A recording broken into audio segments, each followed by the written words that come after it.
Y'all got to follow so she can let y'all know this forever, boo. Oh, yeah. I'm good. I'm loud. Yes, 40 pounds so far. So okay. All right, so I am DJ Word. I'm gonna give you a little bit of my testimony before I do the spoken word. I guess you're gonna do everything now. All right, so I am a motivational speaker, spoken word artist. I'm also a licensed professional counselor, and that will make sense in just a minute. So when I was thinking about this, what part of the journey do I want to share? Is so much. I decided to dig a little bit into something that I have never shared publicly. I've told people here and there, but never in a group of people. So take it back to 1999. I did not party like it was 1999. I actually was so in love with my college sweetheart at the time, God rest his soul. But he was a miserable person. I'm just sorry, I just be ill of the dead, but he was a jerk. And so I ended up pregnant by him. And if you come from the Church of God in Christ, or probably any church, but especially coaching, that's just something you don't do, is get pregnant out of wedlock. You don't have sex before marriage. And so what was I supposed to do at the time, 19 years old? So I made the decision to have an abortion. Now, one thing that I tell young ladies nowadays, especially with so much going on with pro-life, pro-choice, pro-this, pro-that, nobody really prepares you for what you go through mentally after that takes place, okay? You get the little counseling or whatever that they give you at the time to tell you physically what's going to happen. They don't tell you that this could lead you into a serious depression, and years later when you still don't have kids and now you want them, the enemy is going to remember that and he's going to bring it back up repeatedly. All right, so that was 1999. So I didn't talk to anybody about it at the time. I didn't tell my parents. I only told him and my college roommate. I didn't have anybody else to tell. Who was I going to tell? So I just went on. And I developed a mentality that you just keep pushing, no matter what's going on with you. You don't break down. You don't stop. You just keep going. You get your strong black woman syndrome going on, right? And you just rock on, right? Wrong, because that leads to a place where at some point you're gonna realize that you're human, and then the crash happens. So fast forward some years, I was about 35, and that's when the crash started taking place for me. I woke up one day. Right before my 35th birthday, don't have kids, not married, in school to get a PhD that I didn't want, just doing stuff that I felt like was the next thing to do. And here I am, and let me tell you this, the enemy will remember things that God has long forgotten. Remember that, okay? He gonna remember stuff. Your mind is gonna be bringing up stuff that God has already like, I'm over it, move on, forgive yourself, let it go. So here I go. I was already a counselor.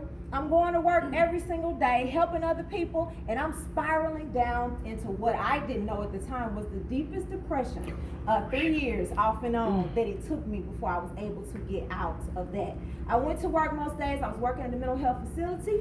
Suicidal as all get out. I cried all the way to work. I got to work. I put my black girl face on, strong black woman. I should see some ties unloosening right now. All right, I went in there, baby. I did my job. I helped people. You ain't got to kill yourself. Blah, blah, blah, blah, blah, blah, blah. Got back in the car, cried all the way home. I wish I just died. How come I just can't wake up and just be dead? What's going on? I don't want to do this anymore. So I made the decision one day, this is it. I'm done.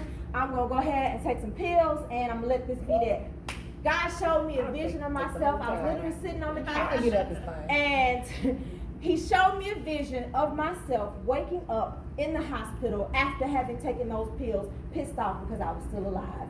And he told me right then, you can sit up here and waste that time if you want to, but it's not your time right now. You still got life to live. That's the only reason I didn't take the pills. It's because he let me know, take them. You ain't gonna die. I ain't calling you. So you can't, this ain't something that you gonna make up your mind on right now. I'm in control of this. Did that stop the depression? No, y'all, it didn't. It still went on for another year and a half or so. And this is what I want to tell you about my healing, okay? Did I go to a counselor? No. Why? Because I'm a counselor. I'm strong. I'm black. I'm a woman.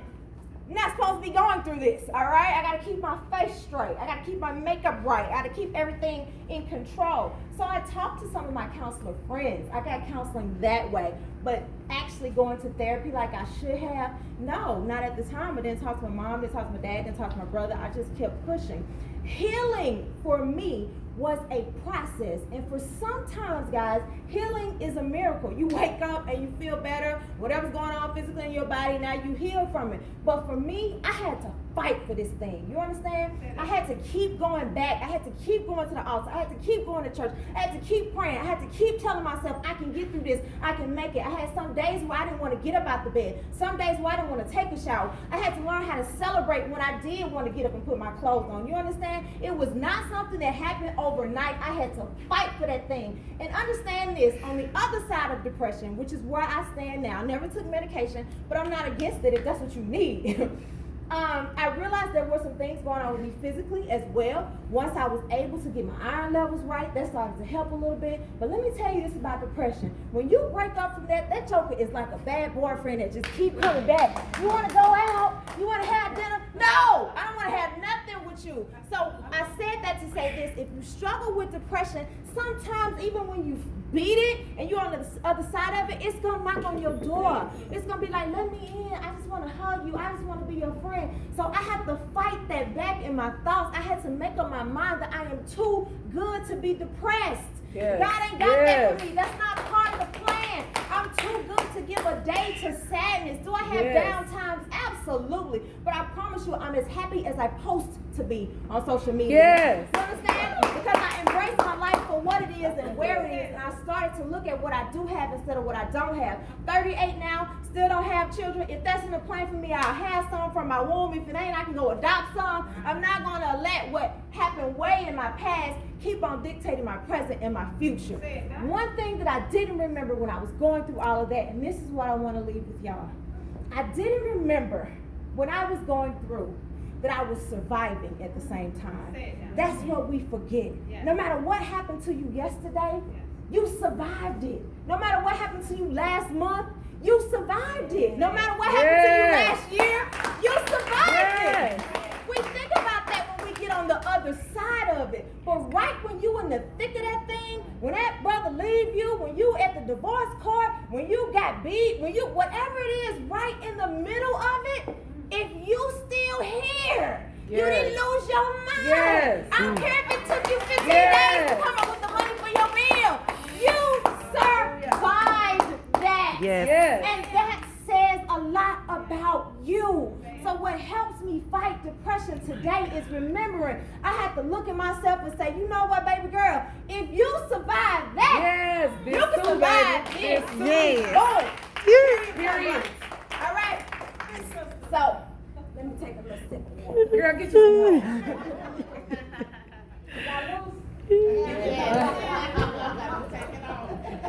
This spoken word piece that I'm going to share with you now, it's called And So I Have, y'all should know, Survived. Yes, And yes, so I yes. have survived.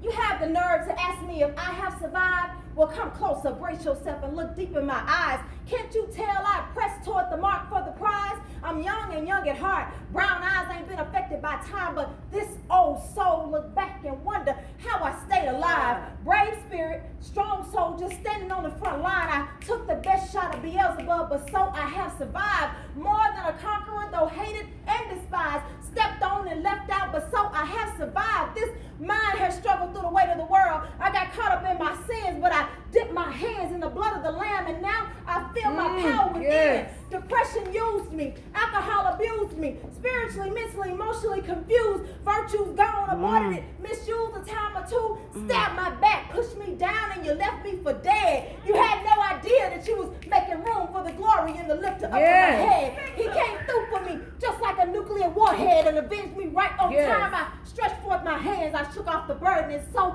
I have survived. This mind can look back through time and see Desert Storm, crumbled twins, and a Pentagon on fire. And now I feel that president personally stepping on my neck so his country, the beautiful, can rise higher. I see BAs and PhDs working for the nickel and dime. Homeless, no job, economy waiting on the right time. I've seen babies molested. Crackhead mamas don't care about daughters sleeping with daddies. As long as she keep getting her welfare check, yourself, because baby, yourself is already wrecked.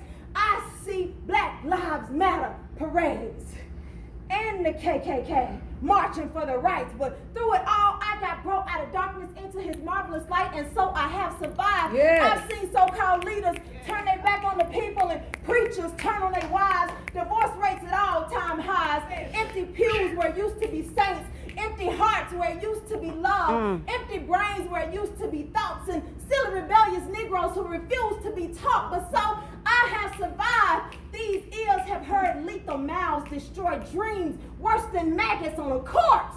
Now, don't get squeamish and don't flinch. Just make sure your mouth ain't the source. I've seen politicians backpedaling, trying to cover up the lies they told while my money is dropping and my taxes is rising and the gas in my car is worth its weight in gold. But so is my soul. But it ain't for sale. Can't buy it, can't steal it, can't kill it. And every time you try, you silly rabbit, you just another reminder that so I have survived. Now, sometimes I think my mind done seen too much for its time, but I just keep moving forward and thank God that I have survived. Yes. Racism, survived it.